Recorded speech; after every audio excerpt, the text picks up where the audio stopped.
আজকে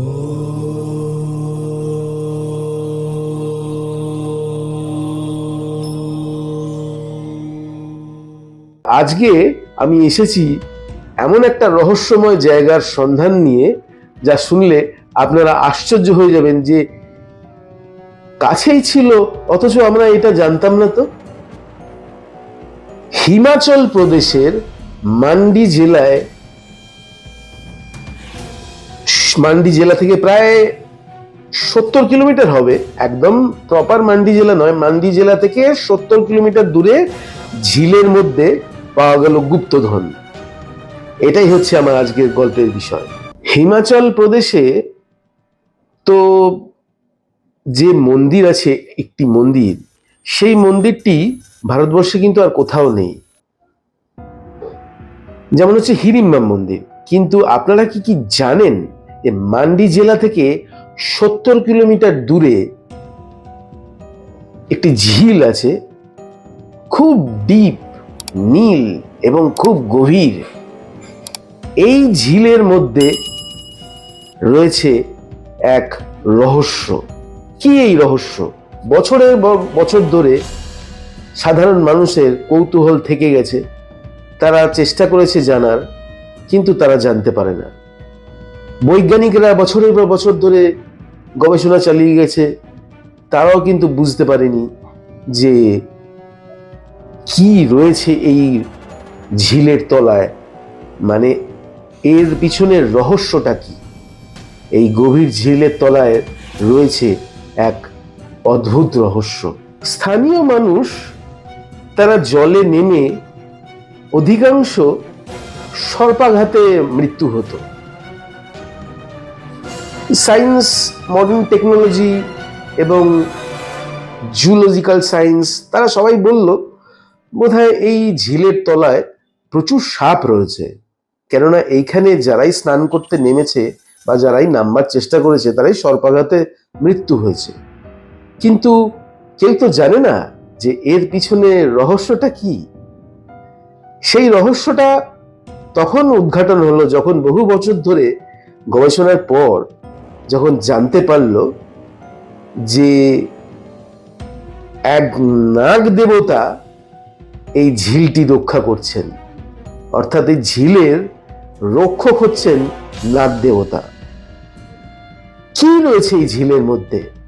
এই ঝিলের মধ্যে এমন কি থাকতে পারে যে স্বয়ং নাগ দেবতা তিনি তার পরিবারবর্গকে নিয়ে বা বাকি ভাই বোনদের নিয়ে রয়েছেন এই ঝিলে, আর উনি রক্ষা করছেন এই ঝিলটিকে?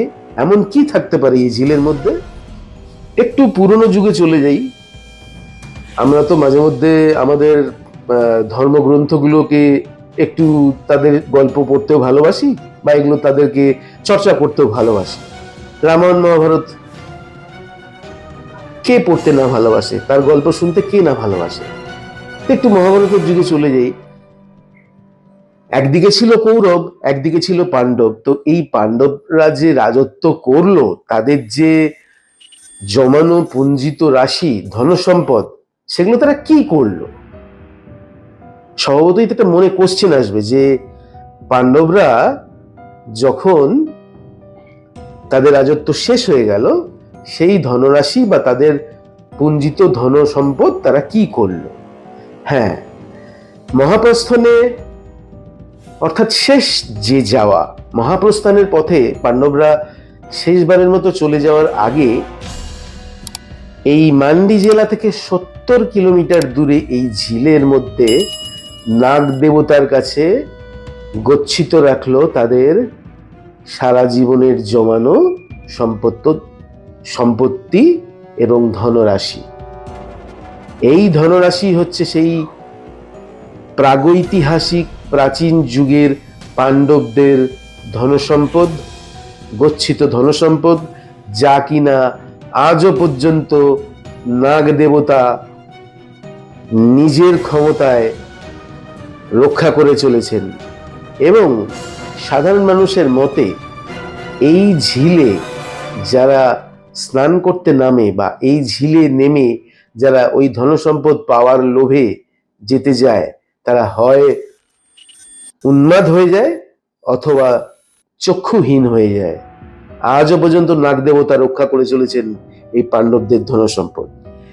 এতটাই প্রবল, প্রচুর ধনরাশি এই ঝিলের তলায় রয়েছে যে গবেষকরা বা সাধারণ মানুষ কিন্তু ওপর থেকে, জলের ওপর থেকে এই ধনসম্পদকে কিন্তু দেখতে পায়, বা তারা আস্তে আস্তে এত বছর চলে আসার পর তারা জানতে পেরেছে যে জলের নিচে সাংঘাতিক একটা কিছু রয়েছে। কিন্তু আজ পর্যন্ত কোনো দেশের কোনো মানুষ, কোনো সায়েন্টিস্ট, কোনো মিলিটারি, কোনো গভর্নমেন্ট সংস্থা, আজ পর্যন্ত কোনো দেশের কোনো সরকারি সংস্থা বা কোনো গভর্নমেন্ট সংস্থা বা কোনো বৈজ্ঞানিকরা আজও পর্যন্ত কিন্তু এই ধনসম্পদকে উদ্ধার করতে পারেনি।